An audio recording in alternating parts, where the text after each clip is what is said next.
history, misteri. Historia. Kita mulai. Di usianya yang hampir 40 tahun, Tante May selalu tampil muda dan glamor dibandingkan ibu-ibu di lingkungan tempat tinggalnya. Teman-temannya banyak, terutama mereka yang berusia muda. Hal itu terbukti dari akun Facebooknya yang diberi nama Maya Angelou. Temuannya hampir 300 dan mayoritas adalah ABG dan para pemuda. Foto-foto si tante selalu sendirian, tanpa keluarga, tanpa teman. Salah satu statusnya di Facebook adalah, "Kehangatan cintamu membuatku bertahan untuk tidak selingkuh." Siapa sih Tante May ini sebenarnya? Nama lengkapnya Emma Yartini. Dia lahir di Bengkulu 10 Oktober tahun 1974, pendidikan SMA. Si tante sudah menikah dan punya 3 anak perempuan. Suaminya bernama Misran, menjabat sebagai ketua RT. Sebagai Pak RT, tentu saja Misran dan sang istri Tante May ramah pada warga. Mereka berteman dengan banyak orang, terutama ABG yang kerap berkunjung ke rumah mereka, yang berlokasi di Jalan Korpri Raya, Bentiring, Bengkulu. Bermacam hal dilakukan para remaja itu di rumah Pak RT. Sekedar ngumpul-ngumpul dan nongkrong, mengobrol, main gitar, atau nonton TV. Seperti hari itu, pada 19 April 2011, sekitar pukul 9 malam, Cecep Handoko datang ke rumah Pak RT. Di sana dia mengobrol dengan Pak RT dan sang istri. Tante May tidak terasa malam semakin larut. Tepat 12 malam, Cecep pun pamit pulang. Tapi Tante May mencegah, "Sudah malam, kau nginap saja di sini." Cecep pun menerima tawaran itu. Nah, kebetulan Pak RT yang merasa badannya pegal-pegal minta Cecep memijatnya di kamar. Cecep menuruti dan memijat Pak RT hingga pria itu tertidur waktu jam sudah menunjukkan pukul 1 pagi. Ternyata Tante May belum tidur. Dia meminta Cecep memijatnya di kamar lain. Wanita itu lalu berbaring di atas tempat tidur dan Cecep pun mulai memijat. Sesaat kemudian, si tante minta Cecep mematikan lampu kamar. Dan dalam kondisi gelap, Cecep pun melanjutkan pijatannya. Saat itulah, mendadak Tante May memegangi Cecep dan menggerayanginya tanpa malu-malu. Tidak perlu waktu lama, keduanya pun lupa diri dan melakukan hubungan badan. Bulan berikutnya, pada 7 Mei tahun 2011, sekitar jam 10:30 pagi, Rido Akbar alias Edo datang ke rumah Pak RT. Seperti biasa, di rumah ada Tante May. Selagi Edo asyik nonton TV, si tante minta tolong untuk dikerokan karena badannya masuk angin. Edo menuruti dan mengikuti si tante yang mengajaknya masuk ke kamar tidur. Begitu ia berada di dalam kamar, Tante May segera mengunci pintu. Edo pun mulai mengerok si tante dengan leluasa. Kemudian, wanita itu bertanya, "Kau mau upah? Ngeroknya apa?" Edo menjawab, "Terserah Tan, apa saja." Hehe. Dan saat itulah, Tante May langsung menggerayangi Edo. Dan mudah ditebak keduanya pun larut dalam hubungan badan. Waktu pun bergulir sekitar sebulan kemudian pada 5 Juni tahun 2011, jam 14:30 sore, Dendi Mahera datang ke rumah Pak RT. Tujuannya untuk membersihkan pekarangan rumah sesuai perintah Tante May istri Pak RT.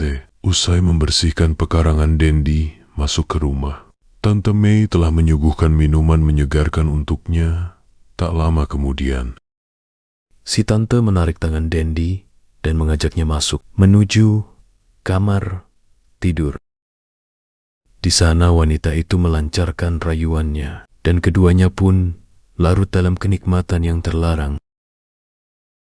Seminggu kemudian, entah karena alasan apa, Dendi kembali datang ke rumah Pak RT dan menumpang tidur di sana. Ketika malam datang, sekitar pukul 11, Tante Mei masuk ke dalam kamar dan memeluk Dendi yang sedang tidur. Dan mudah ditebak kembali, terjadilah permainan intim di antara mereka. Dan hal itu terulang terus pada hari-hari selanjutnya, hingga terhitung mencapai 30 kali pergulatan.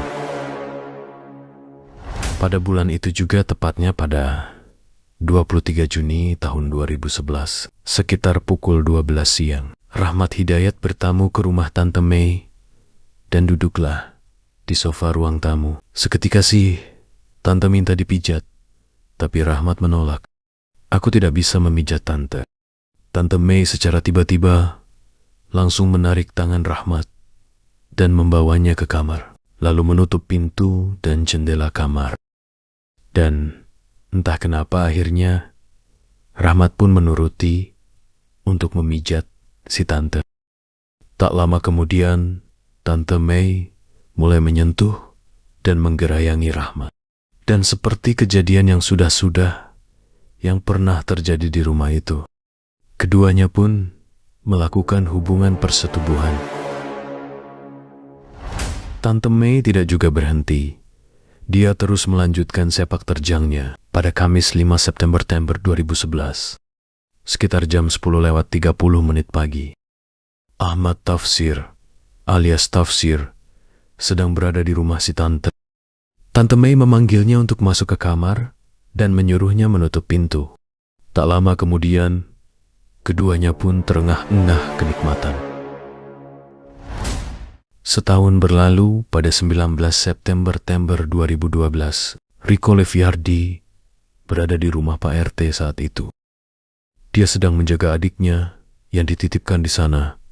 Dan seperti biasa, tentu saja di rumah itu ada istri Pak RT, yaitu Tante Mei alias Semayartini. Tak terasa waktu pun sudah gelap sekitar jam 10 malam. Tante Mei mengajak Rico masuk ke kamar. Dan wanita itu hanya mengenakan sehelai kain yang membalut tubuhnya.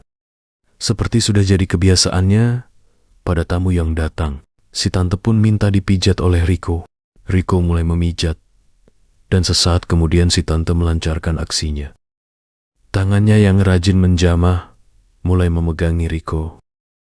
Malam bergairah pun terjadi di antara keduanya.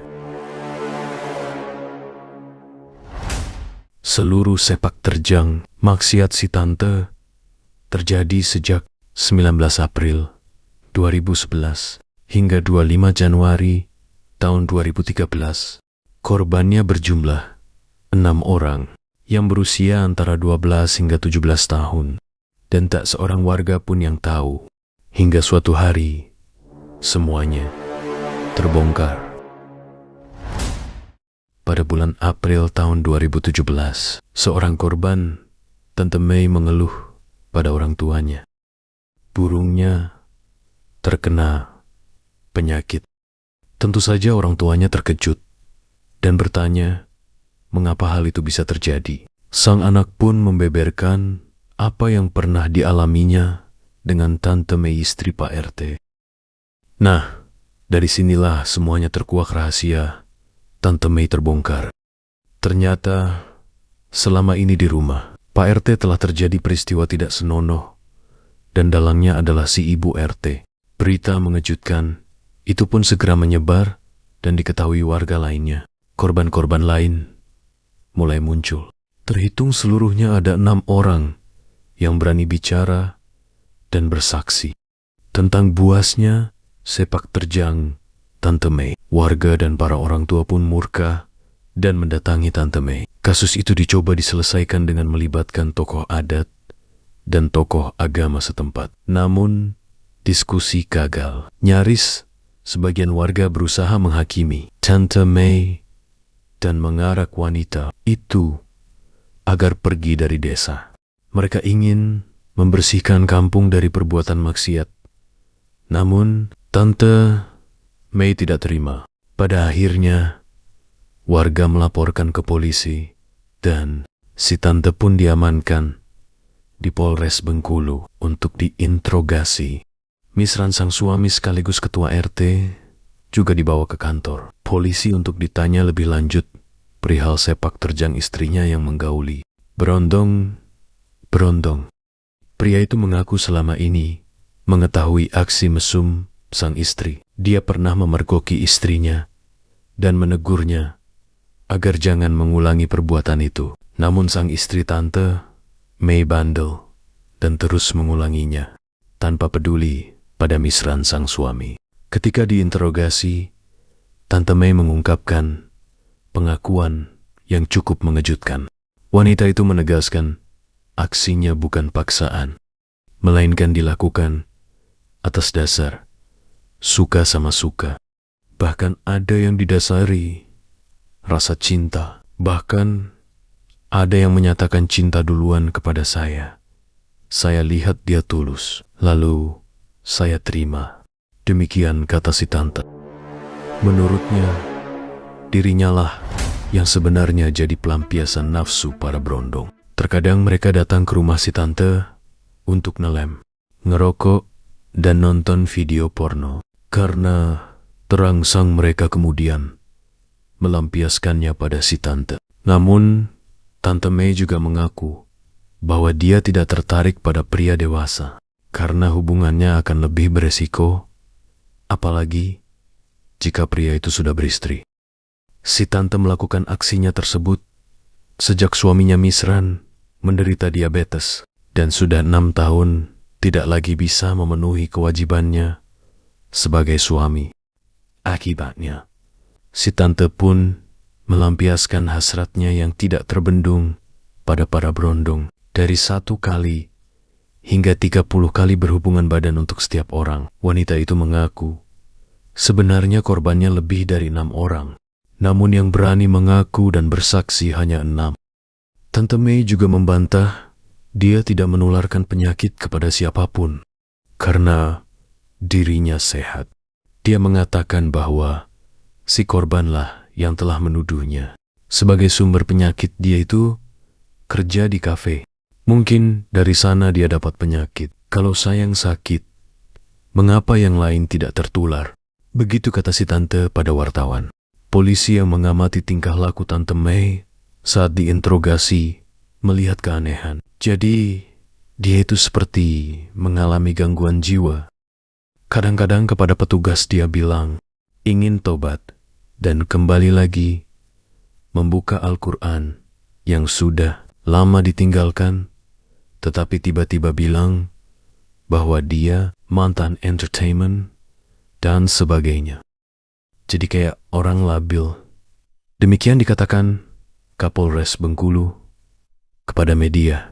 Biasanya tersangka kasus asusila malu dan menunduk. Tidak demikian dengan Tante Mei alias Mayartini. Dia justru tampak percaya diri, bahkan kepada wartawan yang mewawancarainya. Dia pun berani buka-bukaan. Terungkap pula bahwa ternyata kasus Tante Mei ini pernah diselesaikan secara adat oleh warga dan tokoh agama setempat. Sanksi pun telah dijatuhkan berupa pengusiran Tante Mei.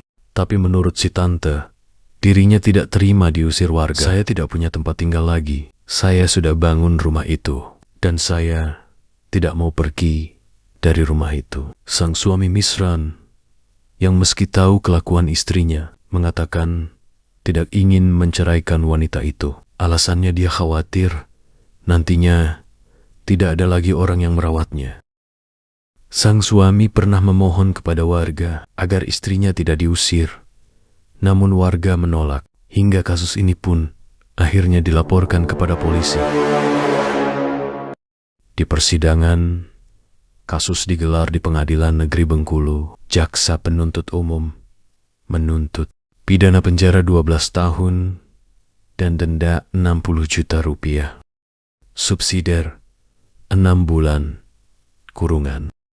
Pada Desember 2013, Majelis Hakim menyatakan Tante Mei alias Mayartini terbukti bersalah, membujuk korban-korbannya, dan melakukan aksi bejatnya pada mereka. Vonis pun dijatuhkan 8 tahun penjara bagi Tante Mei, jauh lebih ringan dari tuntutan jaksa.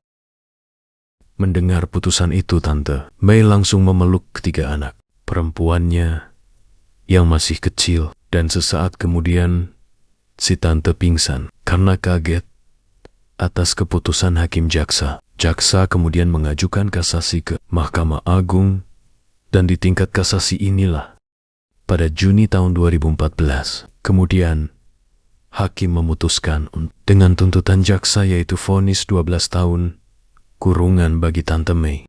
Di tingkat kasasi, kasus Tante Mei diputuskan oleh 3 hakim agung yang dikatui Hakim Agung Suryajaya. Saat dilakukan voting, 2 hakim lainnya setuju hukuman 12 tahun bagi Tante Mei. Namun, Hakim Agung Suryajaya keberatan. Menurut sang Hakim Agung, Pengadilan Negeri dan Pengadilan Tinggi hanya menjatuhkan vonis kurungan 8 tahun tanpa menggali mengapa Tante Mei melakukan aksinya bukannya untuk menghapuskan pertanggungjawaban pidana, tetapi setidaknya dapat menjadi alasan untuk meringankan hukuman terdakwa. Tante Mei menurut sang Hakim Agung, di tingkat Pengadilan Negeri dan Pengadilan Tinggi harusnya mengungkap mengapa Tante Mei melakukan hal di luar kelaziman.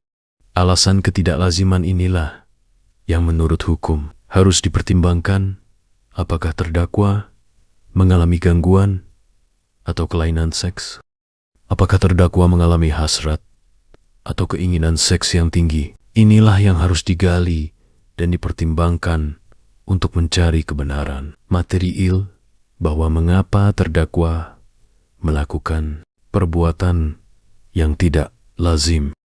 Demikian kata Hakim Agung Suryajaya dalam berkas kasasi Suryajaya, menyebutkan hukuman 12 tahun terlalu berat dan tidak pantas. Tapi tentu saja Hakim Agung Suryajaya kalah suara dengan 2 Hakim Agung lainnya, yaitu Desniati dan Syarifuddin, sehingga Tante Mei dihukum 12 tahun penjara sesuai dengan permohonan jaksa penuntut umum. Dan pada akhirnya, atas perbuatan yang dilakukan Tante Mei, semuanya berakhir sengsara. Misran sang suami telah meninggal saat si Tante sedang menjalani proses penjara, dan ketiga anak perempuan si Tante yang masih kecil harus kehilangan kedua orang tua mereka.